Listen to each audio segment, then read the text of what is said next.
Mina olen Kristo Timberg ja töötan aktsiaseltsis Chemi-Pharm. Minu õpilasfirma nimi oli õpilasfirma Gauntlet ja me tootsime ja siis müüsime ka selliseid, väga raske kirjeldada nüüd, mis asjad need on, aga sellised nahast aksessuaarid, mis käisid ümber käe. Ja inspiratsioon võib-olla selleks oligi tol hetkel populaarsest filmist Lord of the Rings, kus Legolas ja kõik kandsid mingisuguseid nahast turviseid, millega vibu lasta ja meil tuli geniaalne mõte, et see võiks olla selline asi, mida kõik inimesed hakkavad maailmas kandma. Ja siis selliseid asju me meisterdama hakkasime. Selle õpilasfirmaga läks meil huvitavalt igal juhul, et ei saa klassikalises mõttes öelda, et meil nüüd väga hästi või kohutavalt kasumlikult see kõik läks, aga ma arvan, et õppimiskõvera mõttes see oli üks põnev teekond, et me saime täiesti algusest peale toote väljatöötamisest kuni tootmise, kuni müügini kõik asjad ära teha, osaleda erinevatel üritustel, laatadel ja kõik esimesed katsed läbi teha, et kuidas üks äri võiks toimida. Suurimad õppetunnid õpilasfirma tegemisel,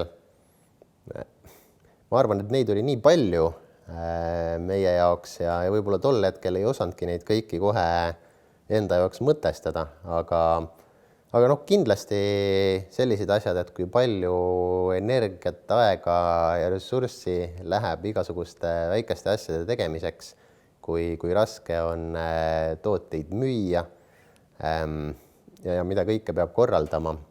Et selles osas me õppisime palju ja kui pidime tegema kuskil esitlusi ja kokkuvõtteid, siis mul on siiani meeles ja Epodja on seda korduvalt igal pool välja toonud, et kõik teised tegid enda ettekande presentatsiooni, kui geniaalselt hästi nende õpilasfirmal on läinud ja siis mul oli au olla viimane ja ma tegin selle lühikese kokkuvõtte, kuidas kõik, mis me tegime põhimõtteliselt ebaõnnestus ja kõik, mis sai valesti minna, läks valesti. Ja selle peale siis olevat välismaalt esindajad tagasisidet andnud, et nüüd me saame aru, miks seda programmi vaja on ja see on äge asi, mis tehakse. Et me õppisime kõikidest vigadest seal. No kõige meeldejäävam lugu on minu jaoks vähemasti see, kuidas me neid samu nahast turviseid käele tootma hakkasime ja kus me toorainet tankisime, et keskkooli õpilasena veel autot mul ei olnud, rahaga oli ka oluliselt kitsam see olukord ja kuskilt oli vaja nahka hankida, millest siis neid meisterdama hakata. Ja kuidagi sai üles otsitud nahapabrik Jõgeval, siis ma mäletan, kuidas ma maaliini busside või rongidega või millegiga sõitsin terve päeva sinna Jõgevale, koputasin uksele, et tahaks nahka osta, mille peale sain sealt rulli kaenlasse ja siis selle rulliga ma läbi mitme linna kuidagi bussidega tagasi Tallinna poole kolistasin. Et see oli selline hea näide sellest, kui palju pisikesi muresid ja vaevasid peab ettevõtja alguses eriti läbi käima, et üldse saaks midagi toimetama hakata. Näide, mis meil veel meelde on jäänud, et kui hea meel meil kõigil oli, kui me enda esimese töötaja palgale saime. Et alguses me muidugi meisterdasime ise kõiki neid tooteid, aga üks hetk me tundsime, et muud on ka päeva jooksul teha, kui ainult nahka välja lõigata ja vahatada ja pressida ja siis jõudsime geniaalse lahenduseni, et me palkasime sõbra ema tööle 1 euro eest ja vormistasime kõik lepingud ja kõik asjad ära ja see oli väga ideaalne lahendus meie jaoks. Muidugi tagantjärgi saame kõik aru, et meid aidati välja, aga see rõõm tol hetkel oli igal juhul suur ja jällegi kogemuse mõttes, et saime enda esimesed töölepingud vormistada. Minu ettevõtlusteekond ilmselt suurel määral algaski kogu selle õpilasfirma teekonnaga. Ma ei olnud üldse kindel, kas seda tasub teha ja 10., 11. klass, kui me seda tegime või alustasime sellega, siis päris palju kuidagi tol hetkel oli kõhklusi, kas tasub teha ja kas ma üldse tahan sellise asjaga tegeleda ja siis igal õpilasfirmal on siis mentorid ja nõustajad, kes siis aitavad nii-öelda nendest mõtetest läbi närida. Ja meil oli selline härra nagu Sten Saar, kes oli koolivend minust vanem. Ja siis temaga istusime maha ja siis soovitas, et Kristo, et kui sa ei tea, kas sa tahad sellega tegeleda tulevikus, siis tee see õpilasfirma ära ja siis sa saad kohe aru, kas ettevõtlus ja juhtimine ja kõik sellega seonduv on sinu jaoks või ei ole. Ja eks see oligi selline võib-olla märgiline soovitus alguses, mille peale me enda firmad ära tegime ja sealt nii-öelda kogu ülejäänud karjäär ja teekond edasi läks. Praegu olen ma aktsiaselts Chemi-Pharmis tegevjuht ja tegelen siis igapäevaselt sellega, et ettevõte toimiks, et suudaksime toota piisavalt tooteid, desinfektsioonivahendeid, puhastusvahendeid ja nüüd liigume ka ravimitööstuse suunas, tahame ravimeid tootma hakata. Ja väga raske on kokku võtta, et mis on see põhiasi, millega ma tegelen, et natukene nagu hunt kriimsilm kõigega, aga viimase 7 aasta jooksul see teekond on ülimalt põnev olnud. Oleme seda ettevõtet oluliselt digitaliseerinud, oleme kasutanud, katsetanud vähemalt erinevaid tehnoloogiaid digitaalsest kaksikust kuni liitreaalsuseni ja igasuguste muude lahendusteni. Ja muidugi uue tehase oleme ehitanud, oleme selle koroonakriisi üle elanud, kus pidime nädalate jooksul nii-öelda 3-4 korda kiiremini kõik tööle panema.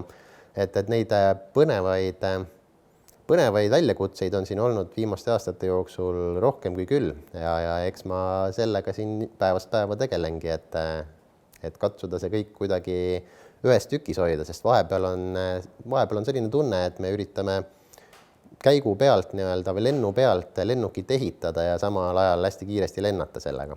Õpilasfirma kogemus kindlasti on see aidanud mind ilmselt suunanud kogu sellele trajektoorile, et nii-öelda ettevõtluse juhtimise ja kogu selle maailmaga ennast siduda, et juhtimine on minu jaoks, ma ise olen vähemasti mõtestanud, et juhtimine on minu jaoks kirg, millega ma olen nii palju, kui ma mäletan, tegelenud igas valdkonnas, igas vormis ja mulle lihtsalt meeldib õppida ja võib-olla kogeda erinevaid variante, olgu see siis avalik sektor, erasektor, tsiviil, militaar, väiksed, suured. Aga õpilasfirma võib-olla oli lihtsalt see alguspunkt sellele kõigele, kus õnnestus ilma väga suurte riskideta kõik need etapid läbi teha, mis ühel tavalisel ettevõttel on, et samamoodi siinsamas tehases, kus me praegu oleme, meil on siin tootmine, tootearendus, müük, turundus. Siin on terved meeskonnad, kes sellega tegelevad, aga õpilasfirmas tuli seda kõike ise teha ja nii-öelda neid 1-euroseid töölepinguid vormistada. Et eks ta andis sellise esimese tõuke ja arusaama, et mis see kõik üldse tähendab.